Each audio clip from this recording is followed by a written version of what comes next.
Hello traders, it's 3:31 Chicago time on Thursday, the 31st of January 2019. Thanks for joining this open AMA. We haven't had one in a while. This is brought to you by Convergent Trading. You can find out more at convergenttrading.com. Derivatives trading is not suitable for all investors. Past performance is not necessarily indicative of future results. I want to remind you today, as we start here, that what I'm sharing with you is my experience, is based on my experience and my opinions alone. Before you use anything that I'm sharing with you, please verify it for yourself, hopefully in a SIM account or something, before you put it out live and lose money on it. You are responsible for your own trades. I do my best to inform you to the best of my ability, but at the end of the day, you're doing the clicking, okay? So with an AMA, the format's very simple here. We prefer to go with pre-submitted questions. The reason we prefer pre-submitted questions is it makes it very efficient to stick to the theme and to get through this and answer as many questions as possible. That's the goal. It's a shame when somebody submits a question and we just can't get to it. So we've prioritized these questions in the order that they deal with execution. The theme of this AMA is execution, and the reason it is the theme is because there is so much content out there on trading and technical analysis and the trading tools and the trading psychology and all this stuff. But there isn't very much, in my opinion, and I've been out in the public since sometime in 2008, speaking publicly about what I do as a professional trader. I've been kind of quiet behind the scenes since 2004 or something, when I joined Elite Trader, and then Futures.io, which was called Big Mike Trading back then. And I've learned a lot, right, through being involved in brokerage and watching risk and helping with trader development and stuff. I've learned a lot about how people are dealing with trading, and I find a lot of misleading information, in my opinion. So the goal for me here today is to try to shed some light and be very objective about what we're talking about. So let's start. The first question is by Gregory. My biggest problem by a mile is second guessing my trades and making unnecessary adjustments, things like jumping at the chance at scratch at break even after taking a little heat, quickly moving a stop loss to break even, or just impatiently reducing the profit target. The thing is, I've known this is my core issue for a long time. I track and quantify its impact, and I still do it all the time. Have you ever successfully coached this disastrous trade out of someone before? Have you any recommendations? Okay, this is a really sticky problem to have. And the core issue here, those of you who've been following for a long time have heard me say it, the core issue here is that is confidence. And the confidence, the lack of confidence is the result of our innate need to guarantee the outcome. We want to guarantee the outcome. And so the tendency, what happens with traders, and by the way, this isn't an issue with just quote unquote retail or online traders. This is an issue for everybody. This was an issue for me learning to trade equities a long time ago, almost 19 years ago, and then again learning to trade futures almost 17 years ago. And so the issue here is that we think we get smarter once we execute. Okay, so what happens is we see things a certain way. It doesn't matter what the chart says. I don't know what you're looking at. It doesn't really matter how you approach the market, how you're organizing data, whatever. You know, the chart looks a certain way. It looks like, okay, we've pushed up, looks like an impulse up, we've flagged, we've pulled back to the IB. Here's an IB long opportunity. I'm going to take the IB long, and it starts to move back and forth and chop and chop and chop and chop. And then so we decide it's not going to go. It looks really bad. It might fail. And then so we intervene in the trade. What happens oftentimes is is hours later, as we review what has actually taken place, is we realize that, wait, that's a perfectly good setup. It's an IB trade. It's an IB pullback. The IB is the yellow line into a stock zone above the mid on a single-sided trade, a buy-only trade today. Why would I cover that for 2 ticks when I could have held it, from 95 to at least 2705 or 2706? And the reason is that you're allowing yourself to get smart during the trade. You're allowing yourself to do your thinking while you're in the trade, and that's because things look a certain way before we execute, and they look very different once we execute. This is a fact for everybody. This is a known thing. Under duress, the mind starts to selectively look for those things that confirm our strongest belief. So I'll give you an analogy and we'll move on.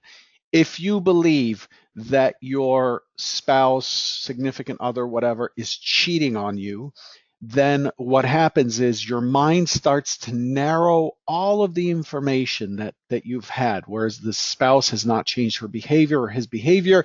We start to narrow it down and only focus on those things that might confirm our suspicion, because that's what we fear. What we fear the most is what our mind focuses on to prove, and the mechanism is created so that we can be protected from harm. That process is very active in the market. If we think that our idea of what the trade was, or that if we're not confident in our plan, then once we put on a trade, before we put on a trade, all we can think of is how far it can go and how much money we can make. Once we put on the trade, all we can think of is the thing that we are scared of the most, which is the trade is not working and we hit our stop.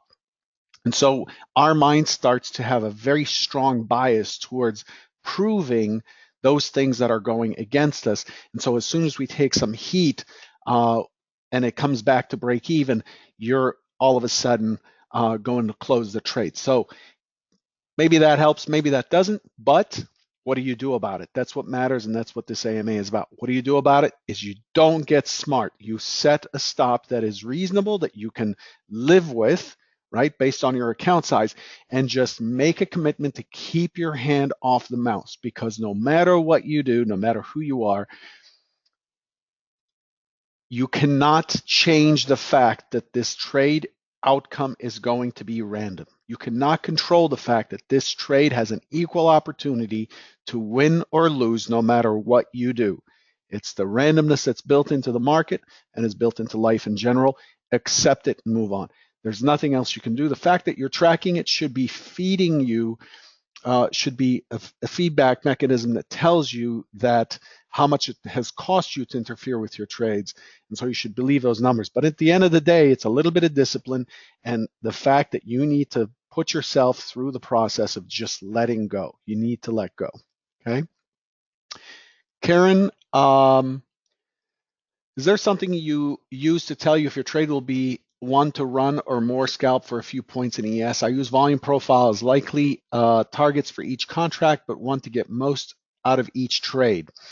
So there's no way for me to tell what it's actually going to do. So my focus is to really look for my target. So let's say that I know that the rotations in the market are 3.5 points right now. So I'm going to look for 3 points on any given rotation, because I expect that somewhere in there I'm going to catch those 3 points or take a loss, right? So I focus on those 3 points. Once I scale off and I take my risk off the table at 3 points, then I allow the trade to tell me whatever the heck it wants. So there's nothing that I do, and this has always been this way, whether I was a scalper or a structured trader like I am now. There's nothing I can do that tells me, hey, hold on to this one, it's a runner.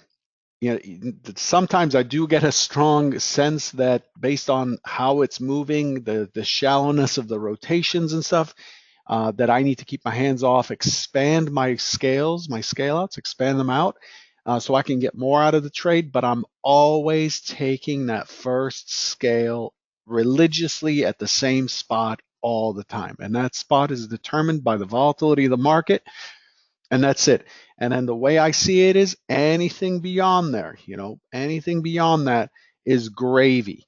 And the way I control it to allow myself the room for a run if it continues to run is, and we'll address that in a later question, is I track my stop based on the structure that's being created, not some arbitrary number or a volatility stop or anything like that. So there's no way I go for each trade on the basis that I want to scale. I want my first scale out. If I get my first scale out, I can relax enough and I've got my risk covered somewhat.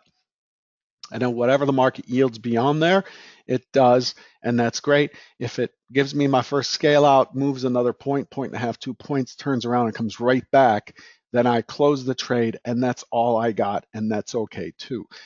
So there's no way for me to predetermine, unless you're talking about swing trading, which I'm not. I'm not the right person to speak to about that. For me, I'm the day trader, and I'm just looking for the short term, exit, and then whatever happens, happens.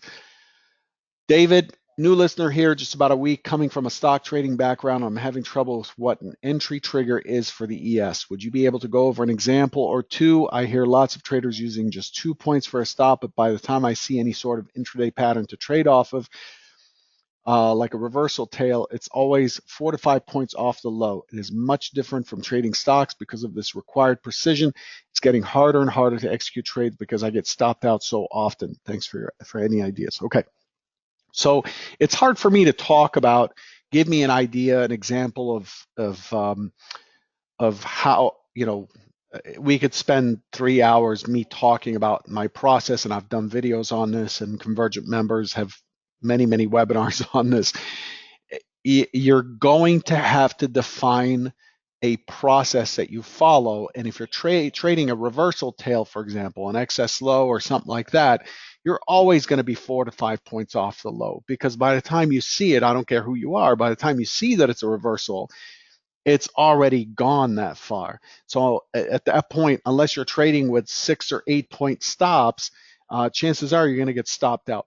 The idea that you can trade the S&P with a 2 point stop is a scalping idea at this point. The harmonic rotation of the ES is about 3.75 points, 3.5 points currently. Traditionally, it's about 2.5 to 3 points. It's collapsed quite a bit over the last few weeks compared to what we had in December, where the harmonic was close to, I think it was like, it got up as high as 8 points, the harmonic rotations. 8 points is the ebb and flow in the S&P, huge.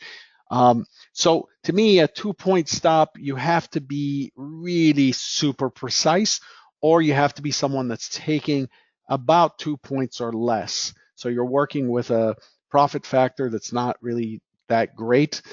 So you have to be, what does that mean? You can still be profitable, but it means you have to be a lot more accurate. So what's an idea of a setup? So let's use order flow because that's how I'm initiating trades, or Bookmap. So here's the market coming down. I'll give you a quick example. I'm not going to dwell on this too much. It's probably too much information anyway for this for the theme of the session. The market comes back. The market comes back to a predefined area. Okay, what's a predefined area? The IB, the first hour high is 26.95. Today's IB was not really a traditional IB, but the 26.95, right beneath there, there's a gray band. This gray band is called the stock zone. This is a trademark term that I use. A stock zone is a predefined area where I believe the market is likely to reverse or make a move. Okay, so if I see that there's a confluence of a stock zone and I have an IB just a point above it, and I have the mid just a point below, and I have VWAP in this area, we have singles at 26.93. Singles are a market profile term. You can look that up. All of that is awesome. I see that, hey, this is an area, if the market pulls back to, I will engage. This is an area for me to do business. The next thing I'm looking for, as the market drops, what I'm looking for is not for it to complete a pattern, because that would require me to wait for confirmation. And as I've said 100 times before, it's a bad joke, but confirmation's for Catholics and it's not for traders. So by the time you see confirmation, you're taking a lot of price risk, which means the market will have moved quite a bit before you see that confirmation. So what I look for is order flow. And what you see here is the market moving down and it's pounding on this. There are 6 times at this price, 6 times 100 lot or greater trades went off 6 times. So those could be anywhere between 100 to 1,500 lots going off at that price. 4 more went off, 4 more went off, 4 more went off, and all it got was 59 at the bottom. It suddenly tapered off very quickly. So in order for those trades to go off, there's quite a bit that went off here. A minimum of around 2,000 contracts went off in large lots, just large lots in this area. Clearly, there's a lot more in here if you read the footprint. So what's happening is as the market's selling and pounding and pounding and pounding, it is hitting bedrock in this area. It's hitting granite. And so the hammer is not going deeper and deeper and deeper in this price. And so if I'm going long, I'm looking for that action. I'm looking for the market to make a very strong effort to push in a direction and to fail to do so because it's being absorbed. So this creates an ideal situation for when it turns. I look for the break above, and I look to get in just on the break above, and I'm looking for a fixed stop. So I set a fixed stop on the entry, and I look for a scale out that about equals my stop on a 1-to-1 ratio, and off to the races we go. Okay, this happened to work. They don't always work, but it happens to work, and it's, that's an example of a setup. I don't it's a lot more detail than I usually share, but I don't really wait for the head and shoulder to form and the right shoulder to be complete, and then we reach the pivot of the neckline, and then we break. It's by then, where is my stop going to be? It's going to be way too far for my risk tolerance and for my acceptable risk reward ratio for me to stay in business for as long as I have. Okay. So that's that. Hopefully you've gained something from that. It's just one example. There are many ways to skin this cat. Rick, follow up to last Friday's informative bite. What might help to clear even further the difference between you being locked into scenarios and these being possibilities within a fluid dynamic and not actual expectations, the role expectations take on the human condition? The left side's intellectual, so there's a little bit of philosophy here, but what if you didn't need the expectations? What if you didn't need them? And that's really the point here. So I create these scenarios that you are presented with in the Trader Bite every morning. It's free at 9 a.m. Eastern. You can find the link on Twitter, on my Twitter, twitter.com/FuturesTrader71. The idea behind the scenarios is that I'm going to go to battle. And if I'm going to go to battle, I need to have some sort of a plan. And that plan does not have to be accurate, doesn't have to be something that the market actually plays out, but it needs to be a plan that tells me what I should expect, not for the market to do whatever it should do, what I should expect once the scenario starts to hold. So once the scenario starts to hold, I expect it to test here and move up here and go there and so on and so forth. For those of you who are not familiar with these scenarios, just look at my YouTube feed and you'll see those. Scroll to the end of any video and you'll see in color the scenarios for the day. And this coming in with these scenarios is not a way to create a bias in my execution. That is not the point. The point is, once I see that the market is confirming a scenario, it allows me to not do what the first questioner said, which is to sit there and then take some heat and watch it go to break even and then scratch the trade. It allows me to say, look, it is doing what I expected. This is what I foresaw. This is what I envisioned. It's actually doing it. And so it gives me the ability to just sit through that nonsense, the noise that you see in the dome and the back and forth, and allow the trade to unfold and play out. Okay, so the expectation does still exist What if you didn't need them? Well, we need to have some sort of expectations based on probabilities of the future, but I'm not bound to those expectations. Okay, the market has to show me what it wants, and then I step in. Giorgio, in trading instruments such as the CME 6E, that's the Euro US futures pair, whose dome is relatively light on resting orders, much different than the ES. How is Bookmap useful? Doesn't make sense. Why? So they're talking about Bookmap, which is the heat map and order flow execution platform that I use.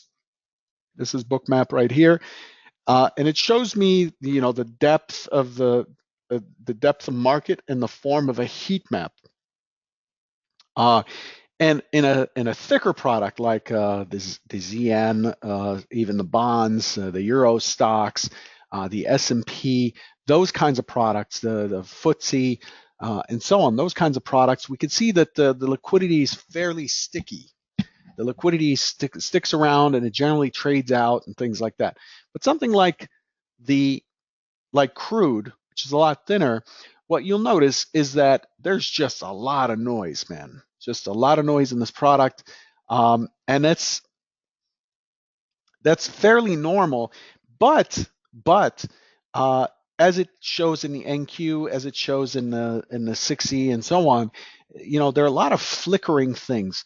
But what I'm interested in is liquidity that stays. In order for me to execute against that liquidity, in order for me to benefit from this, and this is, for me, crude is a scalping product for me personally, I want to see liquidity that sticks. So why does this matter? The question is, why does using Bookmap matter? It matters to me because I want to see that this liquidity right here, this white, represents a big bid, a relatively big bid in that period of time.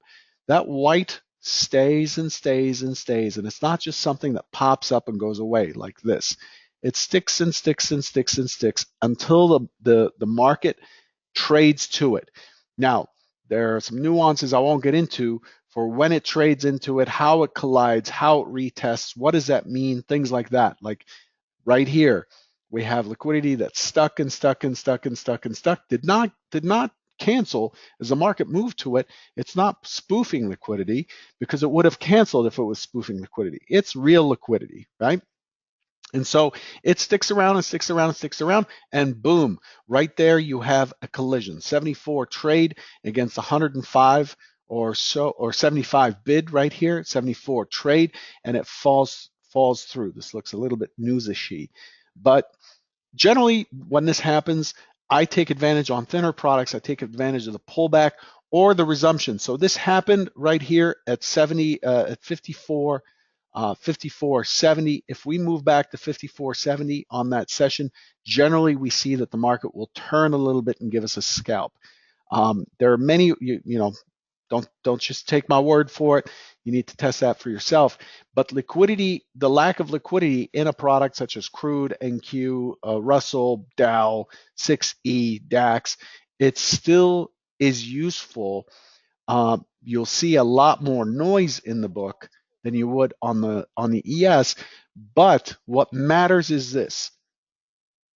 What matters is, what does the liquidity do as the market goes to it? That's what matters to me. And then in products that are thinner, just be prepared for the market to run through liquidity before it turns. Whereas in the S&P and thicker or more liquid products, it tends to turn at the liquidity or maybe a tick or two beyond, and then it turns. Whereas with the NQ, it'll just push right through, go through by 12, 14 ticks and then come right back and then still trade in the direction that's anticipated. Next question. Are you all drinking out of a fire hose? Am I speaking too fast? Maybe I'm speaking too fast. I want to get through these questions. That's why I'm going very quickly. You're speaking fine. Scott, oops. Scott, what are your suggestions on how to avoid getting chopped up in the ES? So this is a really good question because it speaks of something that we all have to deal with. How do you get chopped up? The first thing we have to do is define what is getting chopped up, right? So is it Is it are you getting chopped up because you're trading inside of a noisy area with a tight stop, and you have a bias, and so you keep buying and stopping out? Then a market comes back to your entry, and then you get angry, and then you buy again, you get stopped out, and comes back to your entry, and then you decide, screw it, I'm not going to use a stop this time, and then finally it breaks and it sells off, and here you are long without a stop, and you're just getting killed. So if that's the sort of chop, then it goes back to your trading plan. If your trading plan doesn't define when you should interact with the market, then you're really a gambler. Okay. And I know you've probably heard that many, many times before, but it's a fact that if you don't define, at least on the back of a napkin or on a post-it, when you should interact with the market, something as simple as I will only trade in the stock zone areas. To me, my trading is confined. My structured trading in ES is confined to stock zones and um, day generated levels like the IB, the OS, mid, those kinds of things. Other than that, if it's in a blank area of the chart, I don't interact there. And if I'm interacting there, I have to have a reason for interacting. And if I have a reason for interacting, then my stop needs to be in an area that is difficult for the market to take out unless I'm wrong. And then I get taken out. It's probably outside of my area, and then I don't have to deal with it. But one of the trickiest things to define is a balanced versus an imbalanced market. Right? A balanced market, trading a balanced market from the middle. So if you take a day like we had over the last couple of days, pre-Fed, so this is a 15-minute. So if you take a day like this, okay, let's kill this MC here. If you take a day like this day, and you're sitting here thinking, I'm going to trade, when it pulls back, I'm going to trade in the direction of the last break, and it's balanced, then it's likely to be very choppy, right? So we saw that last Friday. You try to trade from inside of this noise, and you're likely to get chopped again and again and again.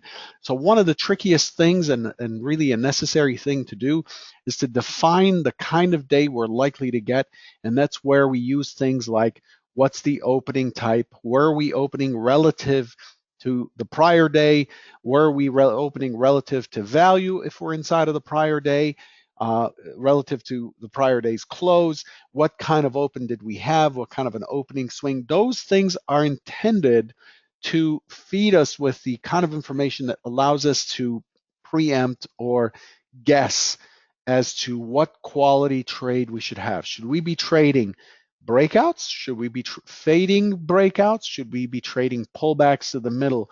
In the direction of the breakout, what should we be trading? And a lot of times, you will get chopped. No matter what you do, you will get chopped. It's just the market a lot of times tends to change tempo so quickly that we're not able to adjust for it fast enough to be able to adjust. So the biggest problem with chop, though, is that you're probably trading well inside of the noise, the harmonic of the product. Ron, I trade a live account. I've been repeating the pattern of several 300 plus days followed by a negative 1500 day on a single contract. To improve my trading, I've been working at reading the tape or dome, as it seems every profitable trader started that way. I want to use the dome to improve my entry at levels of interest as well as to exit. In the algo world of today, what level of commitment would you recommend to learn to trade the dome without charts? Excuse me, sorry about that. Let me turn that off. If I can find my phone. 1 second. Sorry about that. So, there's a bigger problem here. If you're having 300 plus days, which really is fantastic on a live account because you can really build your confidence or your emotional capital doing that, and then you follow that up with a $1,500 day plus cost, in which day you probably overtraded, there's a whole risk plan missing here. You're not trading with any risk boundaries at all. Why are you giving away 5 days worth of gains plus cost um, for in one day? That should never happen. So there's got to be a way for you to basically be told through your performance, this is not your day. Why do we want to have that? We want to have that because our priority is to be here tomorrow. That's the priority. It's a shame if you give 100% today and you fight and you battle and you try to beat the market up, which is impossible, and then you can't be here tomorrow because you're going to be looking for a job because your account has been liquidated by your broker. So your first priority to survive is to survive. Your first priority is to survive so that you can be here tomorrow. In order for you to survive, you've got to have some sort of a plan for your losses. And here, clearly, you don't. Now, the second part, the key part of the question is, should I learn to trade with a dome? I don't know how you're trading, if you're scalping or whatever. In my opinion, learning to trade the order flow, learning to read order flow is a very useful tool. It's not a requirement because it can be bypassed. Reading order flow can be bypassed with a properly sized stop. Okay, reading order flow is refining, is instead of using a broad knife to cut your steak, you use a sushi knife to get precision remove the fat. That's what it is. It's order flow is a way to get as tight to your stop as possible. That's what it's for. But first, you have to have a plan. Second, and within that plan, you have to have risk. Then you have to have a way to manage your trades, and then you can worry about being more accurate and more precise with your entries because you're reading the dome, the reading order flow. Reading the dome itself isn't very helpful anymore. To me, it doesn't. I don't find that helpful. I find a combination of reading a heat map with order flow in the form of a footprint or dots on a heat map or whatever is better in my opinion. Seeing how that liquidity is moving, unless you can track it with your eyes in the dome, seeing how that liquidity is moving around the book is very helpful in localizing where the market might shift. Okay, it's a good skill to have, but I think I would urge you to look at the fact that you're losing so much on a single day. Daniel, can you discuss slippage, what it is, and how it happens in a liquid product like the ES with a one lot? Slippage is simply the market trading through your stop. Okay, so this is very common in thinner products like the DAX is crazy with slippage, crude. But the ES can have slippage because if you have a news event, all this tweeting and China stuff that's going on right now, you could easily have a 1500 lot go across, and 1500 lots will clear out probably 5 levels in the ES, and you will get filled with slippage. So there's nothing you can do about that. The way to avoid slippage is to trade a more liquid product and trade smaller size, which you are, but you're not going to be able to avoid slippage on an FOMC announcement. Excuse me one second. An FOMC announcement or some other news event where everybody's running in and trying to grab the offer, the bid that's right there with a market order. There's nothing you can do to avoid slippage on your stops. Maheshwar, how can we confirm before taking a trade to pull the trigger? Like if at a support we want to buy, what should we look for before pulling the buy button? That's this question is an execution question. When do we execute? But this is synonymous with saying, how do I trade? How should I trade? The answer to this is essentially something where I would have to go through and mentor you through the process. However, the reason I kept it on here is because I want to dissuade you as much as possible from this idea of confirmation. Confirmation is a ghost. It's a fantasy. It's a pie in the sky. If you're trading on a short time frame basis, confirmation is something that gives us a false sense of security and it increases our risk. Confirmation causes price risk, which means you are now risking a better price for more information because information and price operate opposite of each other. They're like a numerator and a denominator. Okay. If you take price with less information, then you're closer to your stop, but you have less information that you can decide on. So you're taking a chance that there may be more information that you can use. But when that information comes in, price has moved far enough that you're increasing the risk of your stop, your overall risk, because you're moving away from the price that would give you an ideal stop position. So don't look for confirmation. Trade on the premise that here's the habit of this product.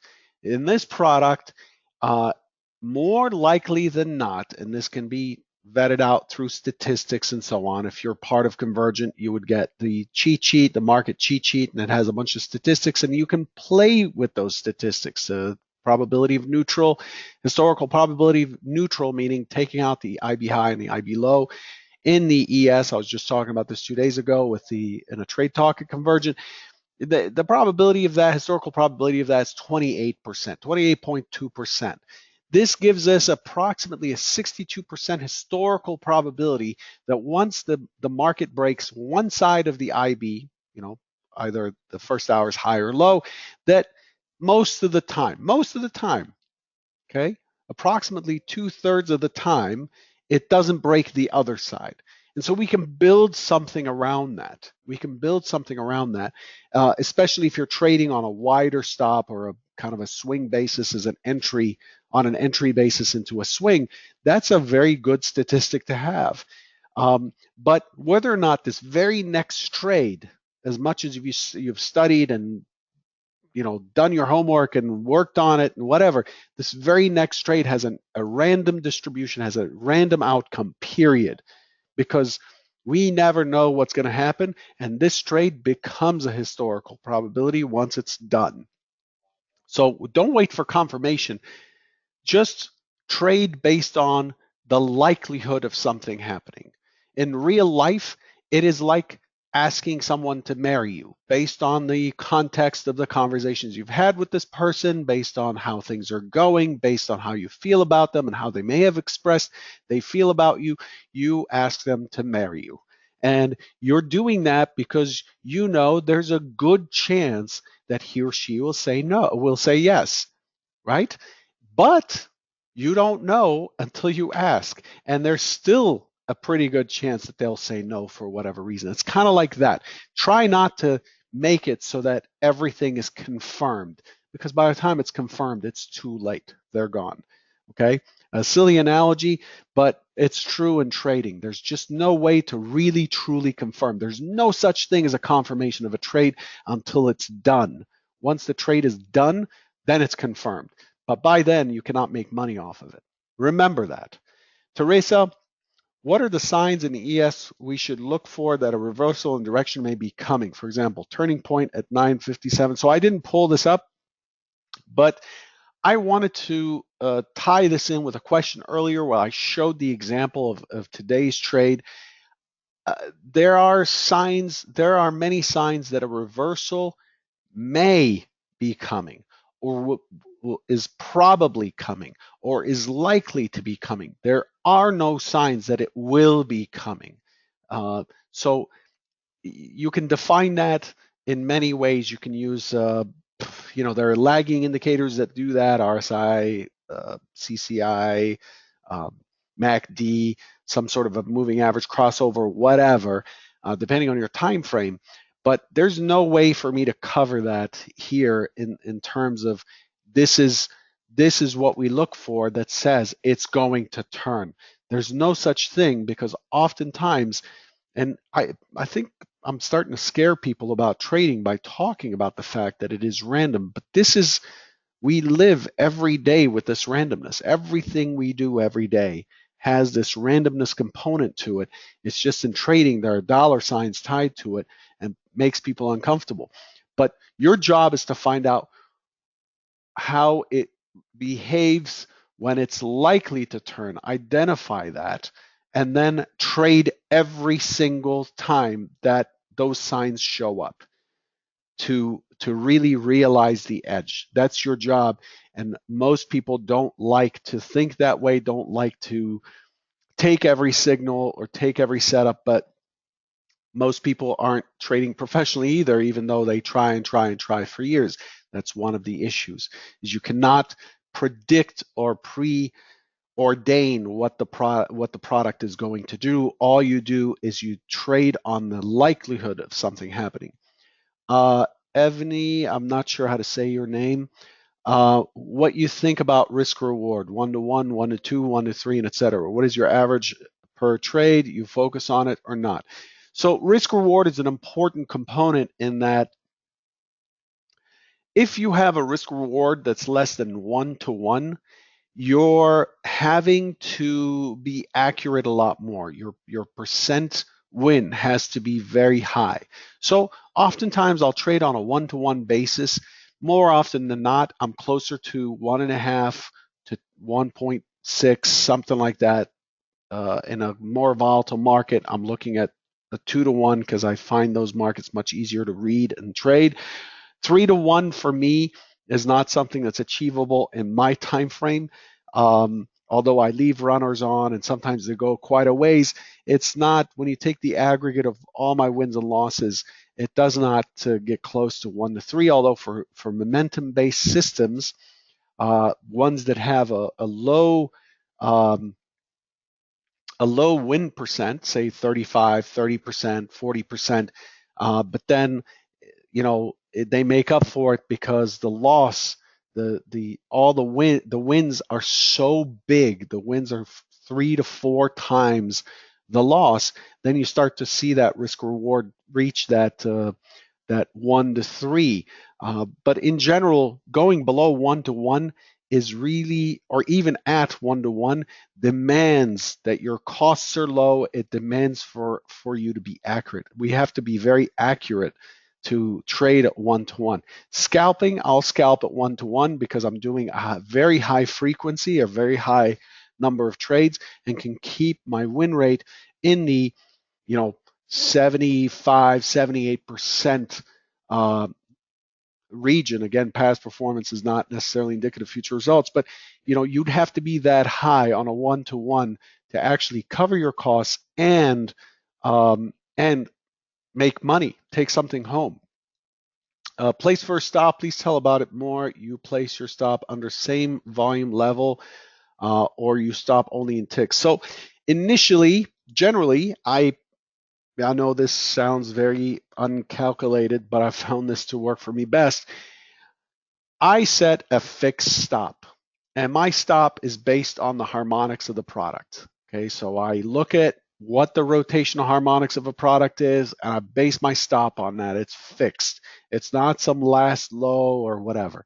However, once I get a scale and it starts to move, continues to move in my direction, the stop starts to get adjusted based on market structure. And I look for order flow or microstructures, like I call them zippers. That's a term that I started using years ago. And I'll show you an example of that real quick. If I happen to catch this morning's rally, I found very difficult to jump on because it was a grind. But let's say I happen to catch something here. So let's look at this. Let's look at this IB trade.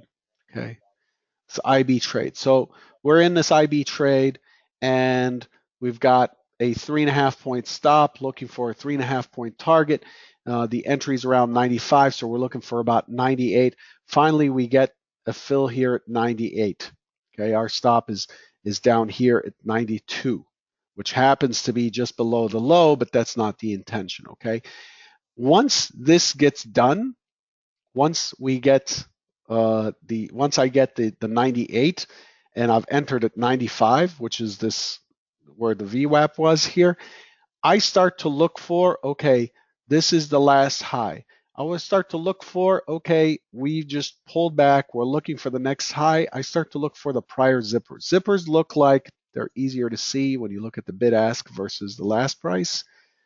Zippers look like this. They're areas of congestion before the market breaks. Congestion, break, congestion, break.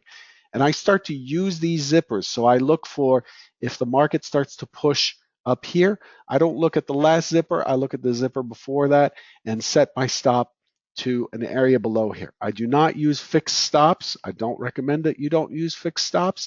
I don't use fixed stops. I stay engaged and active with the trade. And as the market pulls higher, I see that it's zippered here and it's starting to push higher.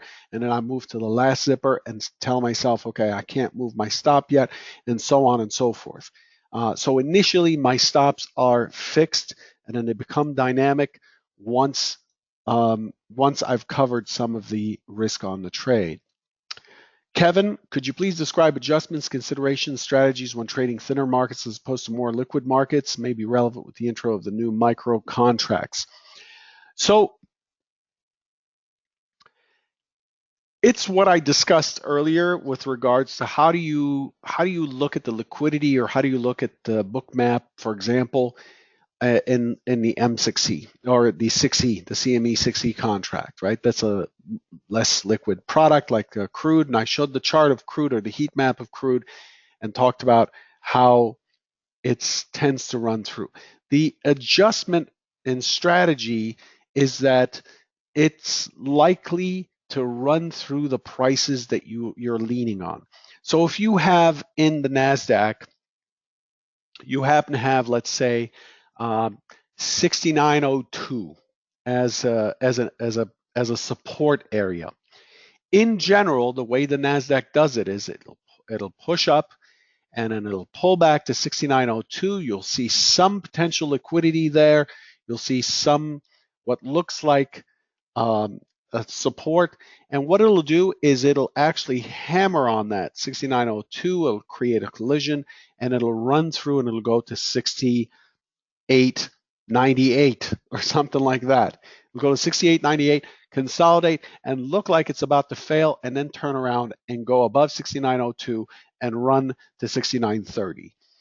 What you have to take into account on a thinner product is that the support levels are a lot less like glass, which is what we would have in the ES. It just kind of gets smashed but still holds like a windshield. It's a lot more like, a plastic trash bag where it might hold, but it's not as brittle, it's not as rigid. It'll expand but still hold. It'll expand down. Imagine catching a bowling ball with a thickish pane of glass. You drop the bowling ball and it might smash the glass, but it might not break through. It'll just crack it and just bounce back up. That's what liquid products are more like. Whereas a thinner product is like dropping a bowling ball on a utility garbage bag. Your people are holding it and the ball drops and it kind of makes a divot and pushes through and then it comes back up. This is kind of the adjustment that you have to make. I'm trying to make a visual representation to make it more memorable, but this is how I see it when it comes to thinner products. You have to allow for it to move through quite a bit. I do not put bids out there. Like in a thinner product, even though I know 6902 is where I want to trade, this is where I want to get long, the market's coming from above, I'm trading a pullback, I'm not going to bid 6902. What I do is I look for 6902, I'm paying very close attention, and then I'm judging the behavior. I'm not taking it on the way down, I'm taking it on the way up, and then I'm lifting the market at market on the way up. That's the adjustment that I make. Whereas in the S&P, I might join the bid on a level that I like, depending on how it's coming to it in the order flow. If it starts to nibble and I see it's refilling, I'll join the bid instead of waiting for it to break through and come back up.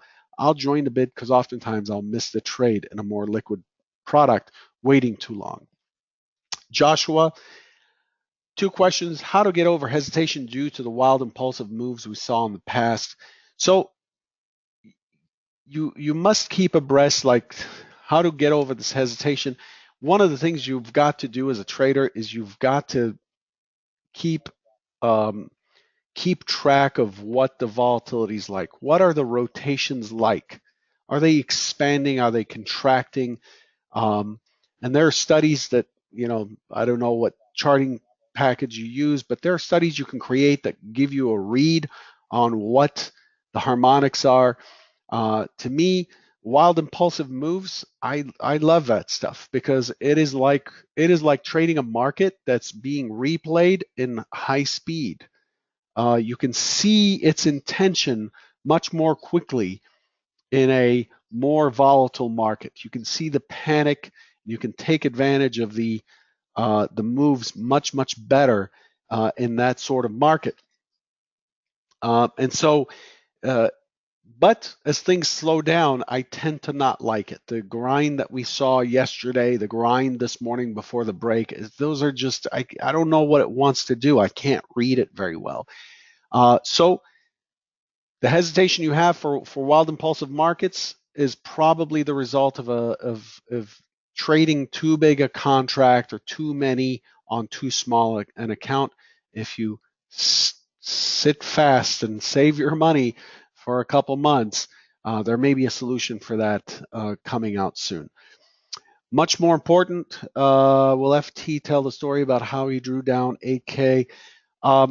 This is this is a story. This is what happened to me when I moved from trading equities to futures. I struggled for a while. I traded at a prop firm, and I basically ran out of money. And it got to the point where I was down to around $8,600, and I had rent, I had a newborn, I had all these things, and it just became apparent. It became obvious to me that trying to think through my trades was not working and will never work. And so I decided to just go in, knowing that I'm running out of time. I had maybe a couple months worth of expenses to cover. Um, I was running out of time and I needed to go and just trade, just stop thinking and just trade. So do the work before the market, check out your economic events, check out what's driven the market overnight, check out what the sentiment is, check out what you want to do once the market opens, and don't do any thinking. Don't sit there and calculate and overthink it and try to determine where it's trying to go. Just trade. And so I found myself doing the opposite of what I was doing, which is to wait for confirmation, to wait for the market to turn, all these things.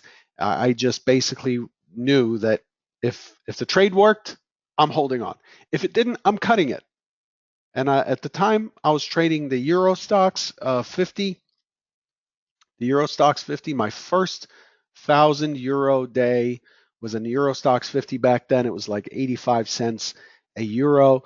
My first 1,000 euro day, and I did it just basically just trading what I see. Just trading what I see. Is it able to move down? Is it moving down fast versus up? Then I'm only trading short. Is it moving up quickly? Are the rotations up facilitating trade better than rotations down? Then I'm only trading from the long side. And I cover this in detail. I cover what the breakthrough was in making the turn in detail in the interview or the talk I gave on Futures.io recently. And for those who are interested, just write to me and I'll give you the link. So that's that. We are getting close to running out of time here.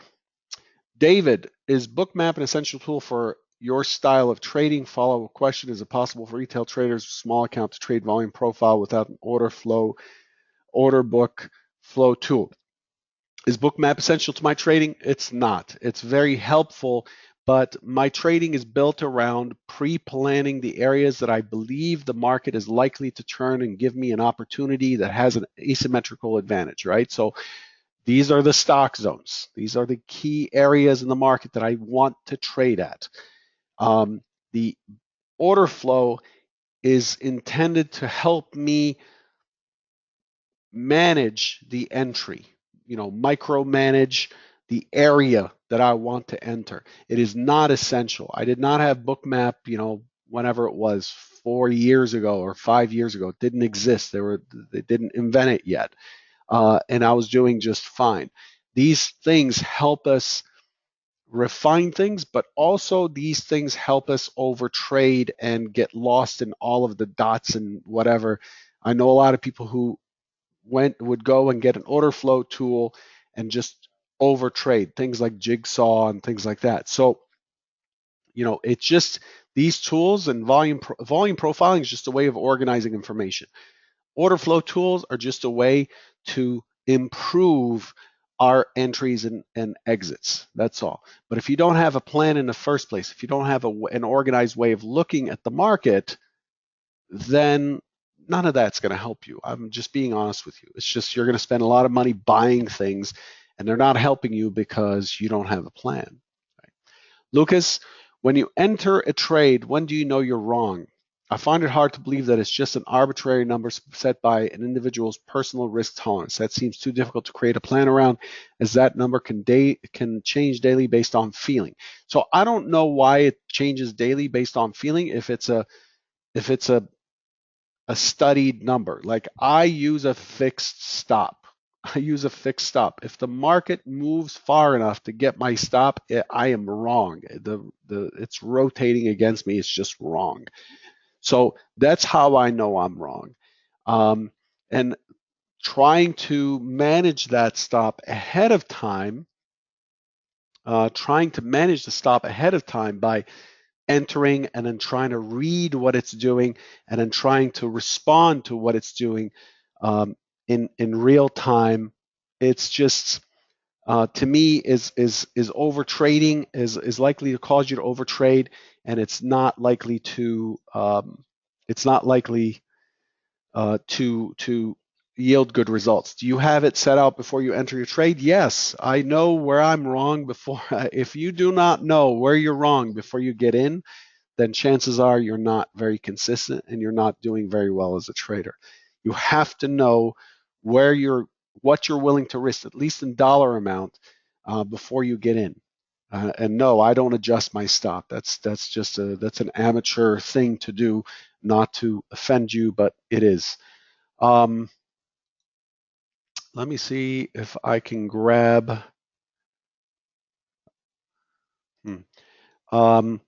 So Jason, I trade the 10-year treasuries. What are your thoughts on a trade management process that enters with size, reduces size as the trade goes against you, as opposed to scaling in and then adding to size when the trade goes in your favor? The overall object of hitting defined targets with size, keeping in mind thickness in a small range in ZN. I get the feeling this is how professionals are trading. Curious about your thoughts on this and if it's plausible for retail traders. So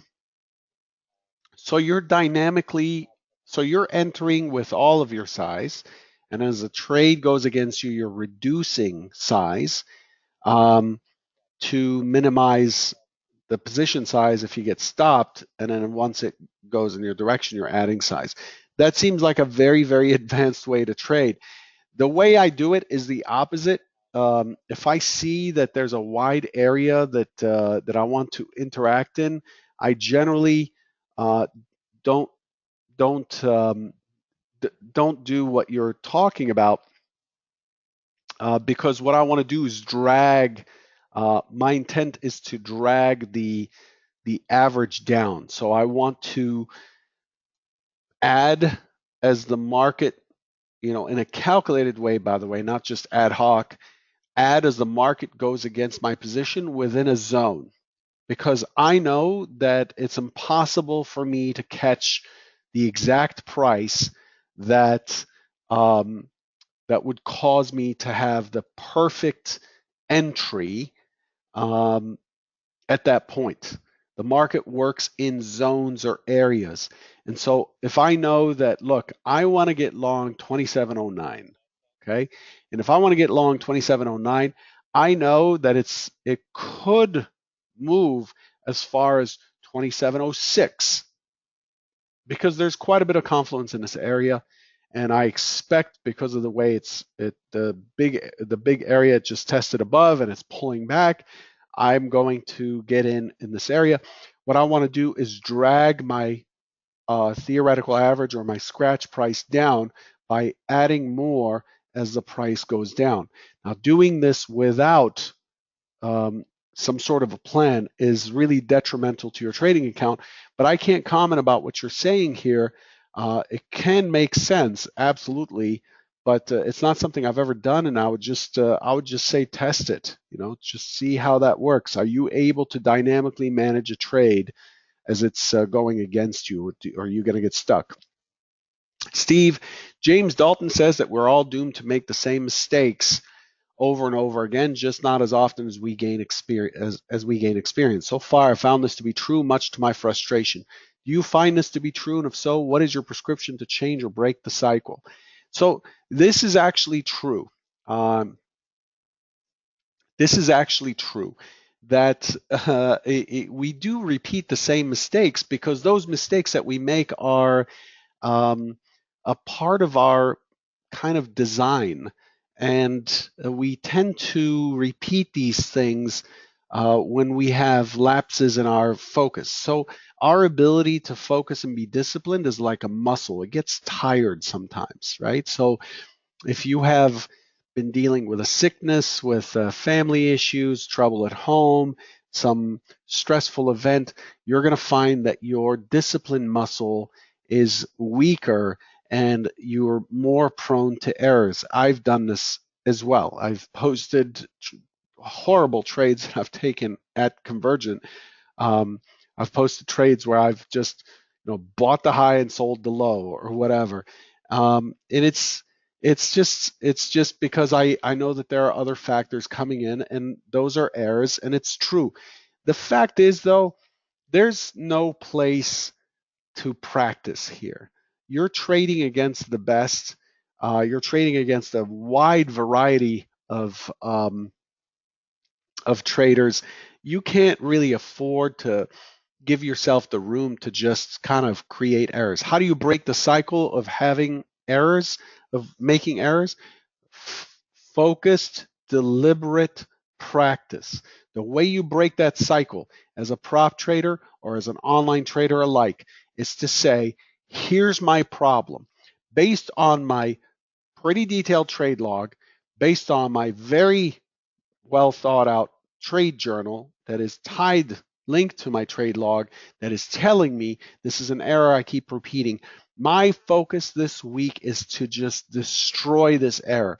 And my plan for destroying this error is that once I enter the trade, if I'm going to take a trade, I have to commit to not touching it. So once I take the trade, I'm unplugging my mouse. I'm just going to go to the back of my computer and just unplug the mouse and throw it out the window, whatever it takes, and just let the market do what it needs to do with your trade.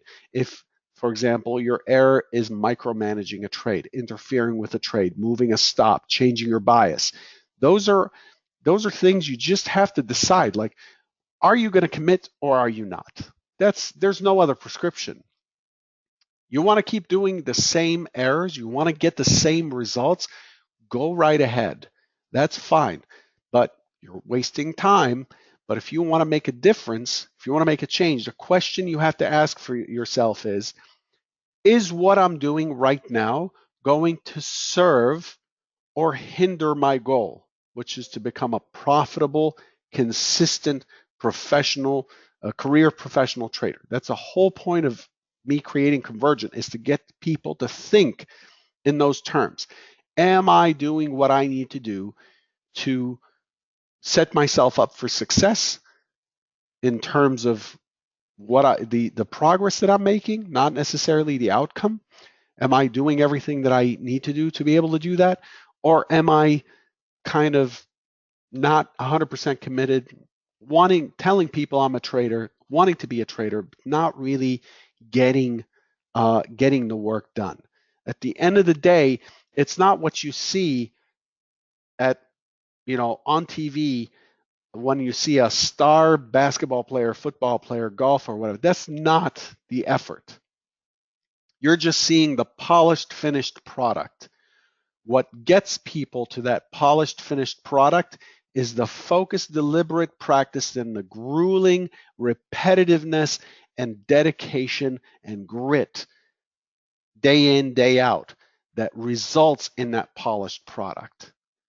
Most people look at Kobe Bryant and say, I can probably do that. He's awesome, but if he can do it, I can do it. What they don't see is that he's spending hundreds of hours a week practicing and beating up his, destroying his errors as part of being a professional. This, if you don't do this in trading, do not expect a change. It requires a commitment that many people say they want to make, but don't actually make. Okay, and it shows. Okay, we've seen successes at Convergent. We've seen people turn. They've been explicit about what they've done. They've shown us their live trades, what their performance has been, and it took a lot of questions, a lot of interaction, a lot of dedication to get there. Okay, this is a skill. Alex, I've tried everything possible, but haven't found a lasting edge in day trading futures. Moreover, I haven't ever met anyone who was successful day trading for an extended period. It seems to me that the shorter term my trading becomes, scalping user order flow, the worse my P&L gets and the better my broker P&L gets due to commissions. Are we retail traders being sold an unrealistic dream by brokers, software vendors, data vendors, and educators? Are we on a fool's errand? If so, do you think there's still money to be made using long-term trend following approaches to futures rather than intraday trading? I think that I know that what people sell, what's sexy, what causes people to sell their educational programs and software and the brokerage and all that stuff is the promise of success. It's sexy. It gets people in. It gets people committed, right? And so that's what you see. But in order to see people who are succeeding in the business and are doing this on a regular basis and so on, you kind of have to peel back the onion and look for people who are actually doing what it takes to be committed to the process. It is possible to do this. So, I was involved day to day in a brokerage that had a lot of accounts, and I can see that people were making money, right? On a retail basis, on an online basis. We see testimonials at Convergent in our Market Edge channel that where people are having a breakthrough and follow up and tell us what they've done. We see that they're able to do this. What is hard to see is people succeeding because of a piece of software. Hey, I got XYZ software and now I'm just killing it, man. I'm killing it because of this piece of software, just like the advertisement says. That's not what it takes.